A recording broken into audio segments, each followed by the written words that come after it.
नमस्कार दोस्तों, स्वागत है आप सभी का मेरे YouTube चैनल स्टेनो गुरु शिवा में। दोस्तों शुरू करते हैं आज की डिक्टेशन। गति लेखन अभ्यास संख्या 209। गति 80 शब्द प्रति मिनट। स्टार्ट। इस समय यह उम्मीद विरोधाभास से भरी हुई लगती है कि सरकार अपने प्रयासों से महंगाई पर नियंत्रण पा लेगी और बाजारों में वस्तुओं का सस्ता दौर आ जाएगा।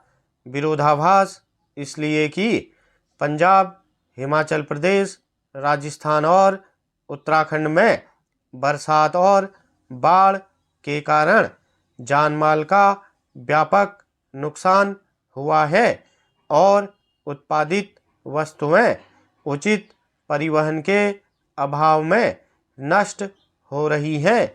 ऐसे में यह उम्मीद कैसे की जा सकती है कि सरकार की महंगाई नियंत्रण और सस्ते दिन ले आने की परिकल्पना सही साबित होगी, मगर देश के मुख्य आर्थिक सलाहकार यह कहते हैं कि अमेरिका की ओर से भारत के निर्यात पर भारी शुल्क लगा देने के बावजूद देश में आर्थिक विकास की गति धीमी नहीं होगी या उसी तरह बनी रहेगी।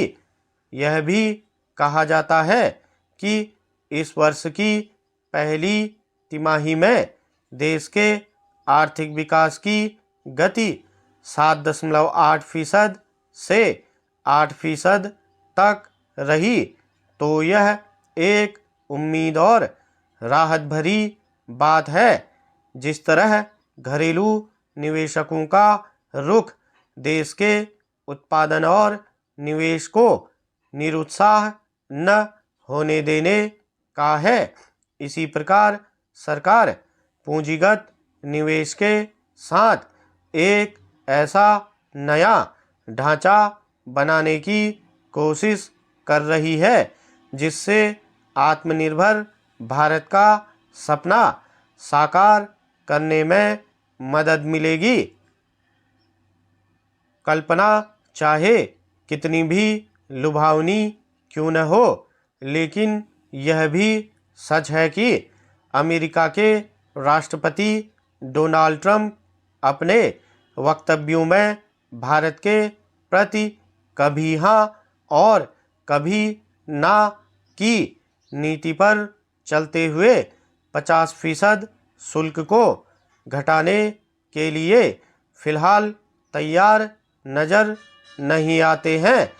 उनके आर्थिक सलाहकारों के बयान भी यही आ रहे हैं कि भारत ने रूस से कच्चा तेल खरीदकर और उसे परिशोधित करके यूरोप तथा तीसरी दुनिया के देशों को बेचकर इतना लाभ कमाया है कि उस पर दंड स्वरूप यह शुल्क लगना ही चाहिए, मगर भारत सरकार ने अमेरिकी शुल्क से अपने निर्यात उद्योगों को हतोत्साह होने से बचाने के लिए जीएसटी दरों में सुधार के जरिए कर में राहत दी है।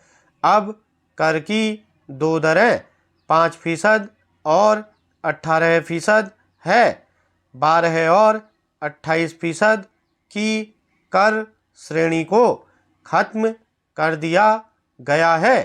जीएसटी प्रणाली देश में 1 जुलाई 2017 को लागू की गई थी।